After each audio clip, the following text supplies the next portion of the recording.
Hello, and welcome to Oídos en Inglés, your friendly space to improve your English just by listening. Today, we're diving into a topic that matters to millions of professionals around the world, the importance of English in the workplace. Whether you work in customer service, administration, hospitality, or any office job, English is often the key that opens new doors. So, sit back, relax, and enjoy this episode while you learn practical vocabulary, expressions, and insights. Let's begin. English is not just a school subject. It's a tool that helps you communicate across borders, grow professionally, and feel more confident in your work environment.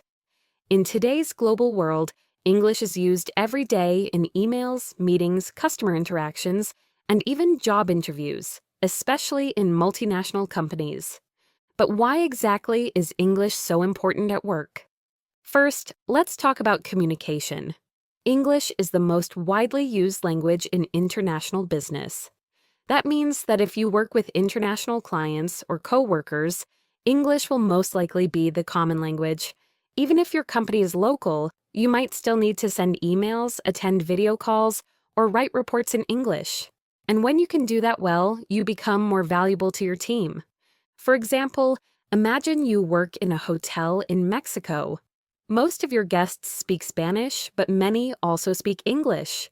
If you can greet them, answer their questions, and offer help in English, you are improving their experience and showing that your company is professional and welcoming. Now, let's move on to career opportunities. If you speak English, your chances of getting a better job increase. Many job offers require at least intermediate English, not because they want to test you, but because communication in English is part of the daily routine. If you can write an email in English, answer a call, or explain a problem, you are already ahead of many candidates. Let's say you are applying for a job in customer support. The company receives calls from people in the US, Canada, and other countries. If you can answer those calls with confidence, solve problems, and sound polite, that's a huge asset. English gives you that power. Next, let's talk about confidence. When you understand and speak English, even at an intermediate level, you feel more confident in meetings, interviews, and group discussions. You don't need to be perfect. You just need to be clear and polite. That alone can change how others see you and how you see yourself. Here's an example. Imagine your manager asks, "Can you send the report before 3 p.m.?" If you don't understand, you may freeze or answer incorrectly. But if you know how to say, "Sure, I'll send it right away," or "I need a bit more time, can I send it by 4?" then you are part of the conversation. And that makes a big difference. Also, English helps you learn more. Many of the best books, videos, courses, and tutorials for your job are in English. If you want to learn about digital marketing, business management, or customer service techniques, a lot of that information is in English. So speaking English helps you grow, not just in your current job, but in your whole career. But let's take a moment to be honest. Learning English can feel hard, especially when you're tired from work or taking care of your family. That's why this podcast exists. To help you practice your English in a simple and friendly way. You don't need to memorize grammar or study for hours. You just need to listen, repeat when you can, and keep going. Now, let's explore a few real situations where English matters at work. You're in an office, and your team is using English to communicate with a client. Someone says, "Let's schedule the meeting for Thursday at 10 a.m. Does that work for everyone? You want to answer politely. You can say, "Yes, Thursday at 10 works for me." Or maybe, "Could we move it to 11? I have another meeting before that." Simple phrases like these can make your voice heard. They show that you understand and that you are part of the professional conversation. Or imagine you work at a front desk and a guest says, "I need a taxi to the airport. Can you help me with that?" A good answer could be, "Of course, I'll call a taxi for you right now. Do you need it for a specific time?" You see, English at work doesn't need to be complicated. It just needs to be clear, polite, and professional. Let's take another example. You're helping a customer by email. They write, "I haven't received my order. Can you please check the status?" You can respond, "I'm sorry for the delay. I'll check the status and get back to you as soon as possible." Or, "Thank you for reaching out. I've forwarded your case to the shipping department. They will contact you shortly." These are the kinds of phrases that make communication smooth, respectful, and professional. Now, a quick tip. If you ever feel nervous speaking English, it's okay to take your time. You can say, "Let me check that for you," or "Can you please repeat that?" These phrases give you a moment to think while still sounding confident. Also, always keep a small notebook or app where you write new phrases you hear at work. If you hear someone say, "Let's touch base tomorrow," write it down. Then look up what it means. In this case, it means let's connect or talk again tomorrow. Step by step, you'll build your vocabulary, your confidence, and your fluency. Before we wrap up, let me share a few short phrases that are useful in almost every workplace. "I'll take care of it." "Let me double check." "I'll get back to you soon." "Thanks for your patience." "Please, let me know if you need anything else." Try repeating them with me slowly. "I'll take care of it." "Let me double check." "I'll get back to you soon." "Thanks for your patience." "Please, let me know if you need anything else." Excellent. In this episode, we talked about why English is important for your career, how it helps in daily communication, and how to use it with confidence. The goal is not perfection. The goal is communication. And you're doing great just by listening. In this part of the episode, we'll listen to a short and realistic workplace dialogue.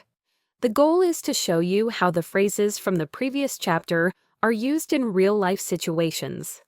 After the dialogue, I'll explain some of the vocabulary and expressions, and we'll repeat a few key phrases together. So, let's get started. Scene, office environment. Two coworkers, Anna and Laura, are preparing for a client meeting. Anna is from Latin America and learning English, but she's doing great and trying to use English every day.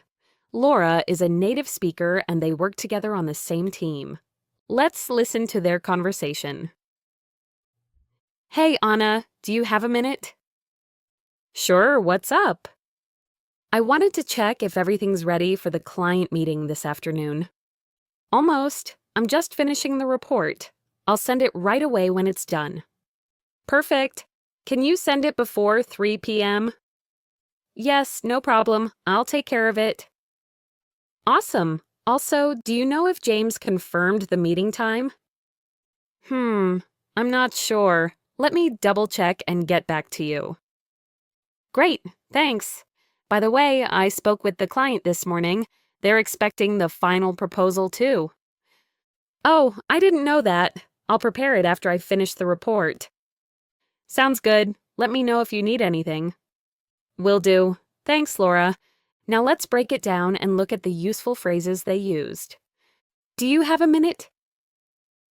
This is a polite way to ask someone if they are available to talk. It's common in offices, and it's friendly but respectful. What's up? This is a casual way of asking, "What do you need?" or "What's going on?" It's informal and great among coworkers. I'll send it right away. This means you'll send something immediately. It's very professional and shows responsibility. Can you send it before 3 p.m.? This is a polite and clear way of setting a deadline. No problem. I'll take care of it. This phrase means, "I'll do it, don't worry." It shows confidence and teamwork. Let me double check and get back to you. This is a great phrase to use when you're not 100% sure and need to confirm something. Let me know if you need anything. This is polite and helpful. It means, "I'm available to support you." Now, let's listen to that same dialogue one more time, but slower. Hey, Anna, do you have a minute? Sure, what's up? I wanted to check if everything's ready for the client meeting this afternoon. Almost. I'm just finishing the report. I'll send it right away when it's done. Perfect. Can you send it before 3 p.m.? Yes, no problem. I'll take care of it. Awesome. Also, do you know if James confirmed the meeting time? I'm not sure. Let me double check and get back to you. Great, thanks. By the way, I spoke with the client this morning. They're expecting the final proposal too. Oh, I didn't know that. I'll prepare it after I finish the report. Sounds good. Let me know if you need anything. Will do. Thanks, Laura. Let's now practice some of the useful phrases together. I'll say them and you can repeat after me. I'll take care of it. Repeat. Let me double check. Repeat. I'll get back to you. Repeat. Thanks for your patience. Repeat. Please let me know if you need anything else. Repeat. Excellent. Now let's continue with a second short dialogue, this time in a customer service environment. The setting is a front desk at a hotel. A guest speaks to the receptionist. Both are women. Guest. Hi, I need a taxi to the airport. Can you help me with that? Receptionist. Of course. I'll call a taxi for you right now. Do you need it for a specific time? Guest. Yes, I have a flight at 7, so maybe around 4:30. Receptionist. No problem. I'll take care of it. Guest. Thank you. Receptionist. You're welcome. I'll let you know when the taxi arrives. Let's break down this exchange. Can you help me with that? A polite and simple way to ask for help. I'll call a taxi for you right now. This is clear and professional. It shows immediate action. Do you need it for a specific time? This is helpful because it shows attention to detail. I'll take care of it. Again, very useful. It means I'll handle it, I'll solve it. I'll let you know when the taxi arrives. This is a reassuring sentence for the guest. Now, let's repeat some of the useful expressions. Can you help me with that? Repeat. I'll call a taxi for you right now. Repeat. Do you need it for a specific time? And repeat. I'll let you know. Repeat. Very good. Let's move on to one final mini dialogue. This one is an email exchange between a customer and a support agent. Again, both are women. Customer email. Hello, I haven't received my order. Can you please check the status? Agent reply. Hi, I'm sorry for the delay. I'll check the status and get back to you as soon as possible. Thank you for your patience. Let's look at the useful phrases here. I haven't received my order. Very common sentence in customer service. Can you please check the status? This is polite and direct. I'm sorry for the delay. This shows empathy and professionalism. I'll get back to you as soon as possible. This is a respectful way to say I'll reply or contact you soon. Thank you for your patience. A nice phrase when there's a problem or a delay. Let's repeat some of those. I'm sorry for the delay. Repeat. I'll get back to you as soon as possible. Repeat. Thank you for your patience. Repeat. You're doing great. Before we finish this part of the episode, let's do one final practice. I'll say a sentence, then I'll pause. Try to say a natural response. I'll send the document before 3 p.m. Charlotte. Pause for answer. You could say, thanks, that works for me. Can you help me with this task? Pause for answer. You could say, sure, I'll take care of it. I haven't received the update yet. Pause for answer. You could say, I'm sorry, let me double check and get back to you. Awesome job. This is how you make English part of your daily life. Real situations, real expressions, real listening. Keep going. In the next part of this episode, we'll go deeper with mir, practice exercises and responses, so you can sound even more natural at work. Let's continue. Let's begin. Tip number 1, practice out loud. Reading and listening are important, but the only way to truly build confidence is to speak the phrases out loud. Don't worry if your pronunciation isn't perfect at first. The important thing is to train your mouth and your brain to work together. Try this. Every time you learn a new phrase, say it 3 times aloud. For example, I'll take care of it. I'll take care of it. I'll take care of it. Repeat it until it feels natural. You can also record yourself. Listen to how you sound. Compare your version with a native speaker. Over time, you'll hear your improvement. It's a small step that makes a big difference. Tip number 2, use 1 new phrase per day.